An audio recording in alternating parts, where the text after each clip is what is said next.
Anyone around my age remember the epic series of science fantasy books written by K.A. Applegate called Animorphs? Of course you do. Why else would you be sitting here during your free time hanging out with me inside of this YouTube video? I can't imagine the algorithm pushing this out to you for any other reason. But hey, what do I know? The algorithm tends to have a mind of its own sometimes. But you tell me in the comment section how you got here. Anywho, Animorphs. The books almost every 80s and 90s children remember. If only you remembered it for the catchy cover art, regardless if you read the books or not. Published from June 1996 to May of 2001, the series wrapped up with 54 books in the main series, with additional books that may or may not have fit within the main continuity. Now, to be completely transparent, K.A. Applegate and her husband, also under the same name, authored up to book number 24 consecutively. After that, the majority of the books were written by ghostwriters, with Applegate only writing 4 of the numbered main series books. As for the books handled by the ghostwriters, Applegate would write detailed outlines for each book, and the ghostwriters would flesh out the details. While Applegate's intentions were to write every book in the series, it eventually became unrealistic due to other factors in life, such as the birth of her child. Now, for those of you unfamiliar with the general premise of the books, I got you covered. The Animorphs are a team of 5 teenagers: Jake, Marco, Cassie, Rachel, and Tobias, and one alien named Axe. Axe is a species called an Andalite from a distant planet. A mix of a deer, human, and scorpion with 2 long stalk eyes. Something like a alien centaur. Forming a team of 6. Each book is told from one of the heroes' point of view in the first-person perspective. These group of teenage heroes, the Animorphs, obtain the ability or superpower to transform into any animal they touch and acquire DNA from. They can only stay in morph for up to 2 hours before they must demorph back into their human body, otherwise they will be trapped in that animal's body forever. This actually happens to one of our heroes, Tobias, who then takes on a new life as a red-tailed hawk. Anyway, without getting too thick into the weeds with the details, they use their special powers to battle a secret alien invasion and infiltration on Earth by the Yeerks. The Yeerks, an alien race of parasitic slugs that can take any living creature as a host by entering inside their head through their ear canal, then flattening their bodies and merging with their brains. Life forms under Yeerk control are called controllers. The Animorphs bring the battle against the Yeerk army, who are led by Visor 3 on Earth. Visor 3 is a Yeerk, and Visor 3 is the only Yeerk to acquire the host body of an Andalite, thus also having the ability to morph. While the Yeerks are infesting humans on Earth, they have also brought other species from other planets they have infested, such as the Hork-Bajir and Taxons. Now, I loved these books as a child growing up. It was probably the most popular line of children's books in the 90s next to Goosebumps. And as much as I loved Goosebumps, to me, Animorphs was so much more interesting. Due to the nature of the book, my love for animals mixed with my love for science fantasy, superheroes, all in a lengthy, ongoing story with several character arcs. Now, while these books were a hot commodity in the 90s and early 2000s, I was merely a pup, a lad, a child. I didn't have a job outside of allowances I gained from household chores. With that being said, I did not have the resources to purchase every single book in the series. Outside of renting what may be available at the library, my only opportunity to purchase these books was when the Scholastic Book Fair would periodically kick off at my school. Even then, with my limited amount of money, there was only a limited amount of Animorph books available amongst all the other Scholastic books on display. With that being said, I chose which book I wanted based on which cover art appealed more to me. That typically was primarily based on which animal I favored the most. If my memory serves me correct, my very first Animorphs book was number 12, The Reaction, which featured Rachel's crocodile morph. With that being said, the handful of books I did read were scattered somewhere in the timeline as I read them out of chronological order. K.A. Applegate does do a great job creating each book to work as its own individual story inside the broader story of events of the series. And in each story, you get the brief rundown on the characters, both the protagonist and antagonist, and the overall missions. So you can pick up any book and enjoy the micro story it presents. A couple of months ago, I started a personal mission of diving back into Animorphs and reading all the books from beginning to end in chronological order so I can get the full experience of reading these books as they were intended to be presented. Being an adult with a full-time job and having Amazon definitely helps with that. I'm a person that prefers paperback as opposed to digital when it comes to reading, so it makes it just a little bit more difficult to get my hands on physical copies of every book in the year 2025. So far, I've been doing great. I was lucky enough to kick it off with the collector's edition I found on Amazon, which provides the first 5 books in a cool titanium Animorphs case. Then after that, I've been searching for each book individually from different online vendors. I'm currently reading the Andalite Chronicles, which takes place between books 12 and 13. So far, I'm loving the story, and these books have aged very well. While considered a children's book, this series is so well written and is an exceptional read for any age. It's a timeless, solid sci-fi adventure. I can't tell you how many times I flipped through the pages to view the cool flip book transformation take place in the corner of the pages, analyzing the cool cover art with the transformation stage details. As I read these books, I just envision how it all plays out, how it all would look if it was reality. Then I often start to wish, I want Animorphs to make a return as a 3+ part movie saga, or even better, a season television series. Let's talk about it. Now, yes, there was a time where there was an Animorphs television series. It ran from 1998 to the year 2000. It wrapped up with 26 episodes over 2 seasons on Nickelodeon in the USA. Now, I did not have cable growing up, so I was not able to watch the show. We only purchased cable temporarily during the NBA playoffs so we could watch the games. Then we would sever the line after the NBA Finals wrapped up. The TV series did make some changes, such as several supporting characters' names and plot alterations like changing some of the characters' signature morphs and omitting other morphs and plot points altogether due to budget constraints. Though I never watched it, I went back a few months ago to look up the TV series on YouTube, and I personally feel like it didn't age very well. It was rather hard to watch. Maybe had I watched it as a kid, I would have the nostalgia bug and emotional attachment to it, but unfortunately for me, I do not. If I'm gonna be honest, I actually had completely forgot the television series existed until putting this video together. The TV series already have a smaller budget, but the series is severely hampered by 90s technology more than anything. I have that nostalgia bug for the Goosebumps TV series, but let me know in the comments section if you watch the Animorphs TV series.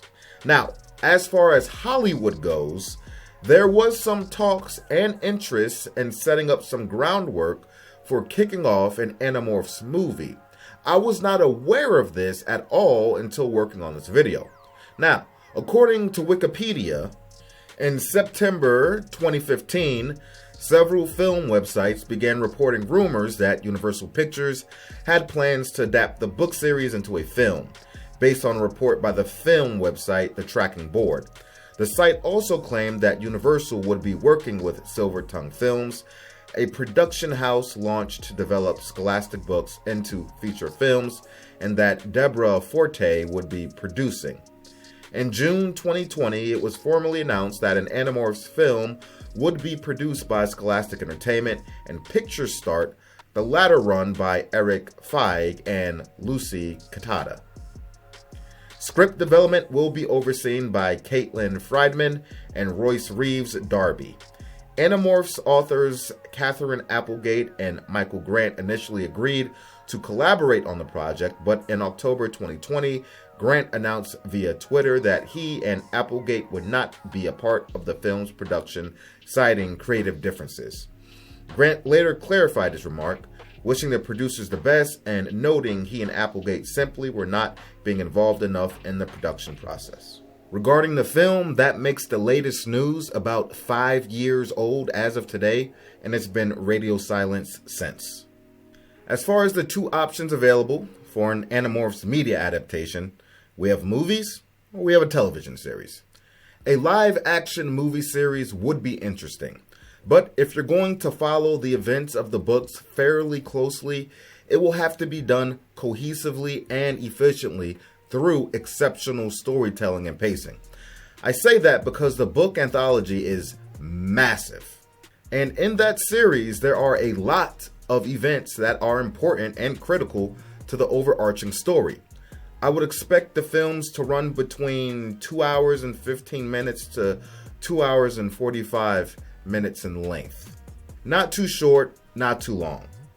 I believe if you want a more fleshed out overarching story in an Animorphs film franchise, you at least need a trilogy to tell the whole story at a minimum. And I say minimum because there is enough story content in Animorphs to run a film franchise as long as Harry Potter, if we're going to be honest. The story of the Andalites and Yeerks alone can run the span of an entire movie. The first half of the first movie will be introducing the characters and them acquiring their powers from the dying Andalite Elfangor, after stumbling upon him inside the abandoned construction site. The first movie will focus more on the introduction to their powers, learning to manage them in their preliminary phases, and embarking on their initial adventures and missions, whilst all being battle-tested. I would imagine a character like Axe would not make it into the first movie, since he does not make his appearance until several books in. Introducing Axe in the first movie, I think, would be too much, too soon, and make the movie too convoluted with messy pacing. And besides, it would probably be best served as the shiny new toy that gets people excited for the second movie. In reality, should this idea one day come to fruition, the addition of sequels will be solely based on fan reception and even more so how much money the initial movie makes. If it bombs at the box office, I doubt they will be given a budget for subsequent sequels. The books are old, and I doubt the series is well known amongst the Gen Z population. So young people would have to be sold on the trailers, and for everyone else that grew up in the 80s and 90s, will be heading to the theaters driven by nostalgia and our love for the books. Another perk to the idea of a movie adaptation is that the budget will be rich enough to allow for the best CGI possible. We want these aliens to look as close to real as possible, as well as the animals that can't be trained to act on set accordingly. We have seen some very impressive animal and creature CGI in films, such as the bear scenes in Prey and The Revenant, and even the aquatic life we witnessed in Aquaman. Ultimately, the budget and the ability of the special effects artists will have the final say on how good everything looks. Now, aside from a movie franchise, the other option would be a television series. And this, I believe, is the best way to go for adapting these books in live action. Like I mentioned earlier, a TV series would be ideal. These days, TV series have larger budgets than they did in the past, and technology and CGI is far more advanced than it was even 10 years ago, let alone 25 plus years. We have some incredible television series that offer movie quality or close to movie quality visual effects. Take a look at Game of Thrones, Rings of Power, The Last of Us, just to name a few. Sure, I don't expect Animorphs to have the budget as some of these A-list series, but like I said, visual effects have come a long way regardless. We live in a world now with hundreds upon hundreds of running television series with smaller budgets than the ones previously mentioned, many of which tap into more fantastical settings and characters like the Animorphs, and the visuals look pretty impressive. Visual effects won't be as hampered as in the 90s. Another reason why the television series will be ideal is because it will allow for a perfectly paced and perfectly told story spanning countless of hours over. Hopefully, multiple seasons with each episode running 50 to 70 minutes in length.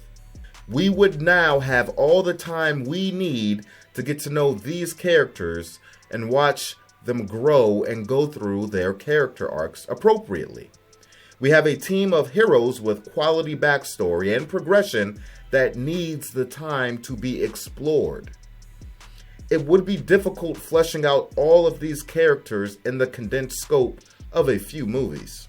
You have Jake's story of his struggles with being the leader and his brother being a controller, Marco's deep story of family and dealing with his dad's depression after losing his wife, but Marco finds out later his mom is actually a controller, Cassie's story of balancing her life, working at her family wildlife rehabilitation clinic, while also saving the world and being a student and coping with the morality of their powers.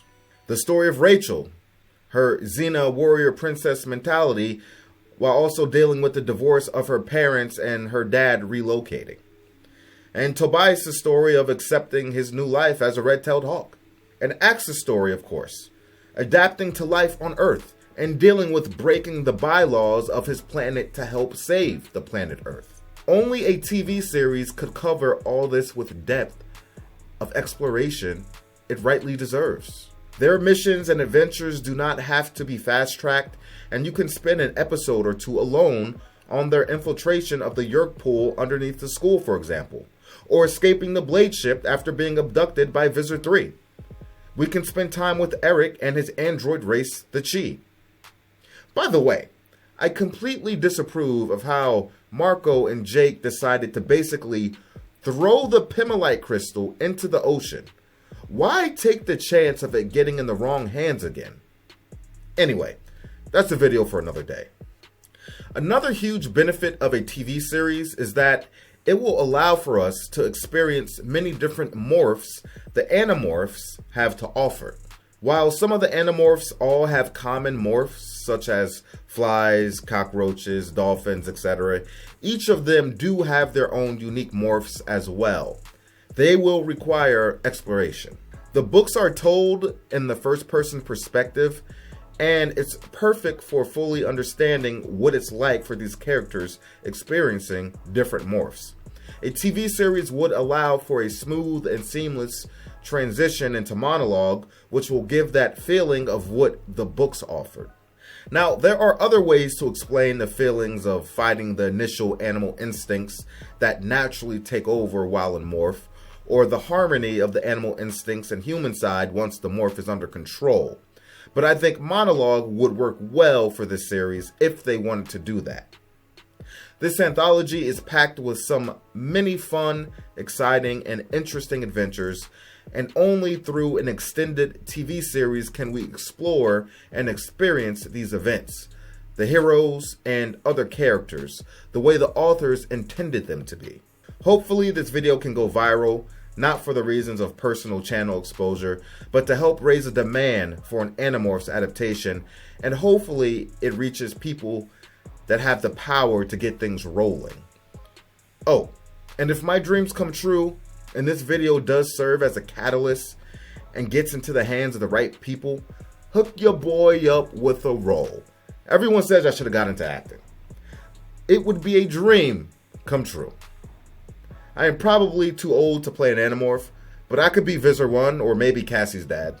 Anyway, that's all I gotta say about it. I appreciate you for stepping in. Sound off in the comment section. And we out. That's a wrap for today's episode. I appreciate each and every one of you for stepping in, showing your love, showing your support, and I mean that from the bottom of my heart. Now, I could sit here and smack you all around with the generic like, comment, subscribe BS, but nobody gives a damn about that. So do whatever the hell you want to do, because you're going to do it anyway. Now, I'm going to give you to the count of 10 to get your ugly, yellow, no good keister off my property before I pump your guts full of lead. I am Boo, and I am out.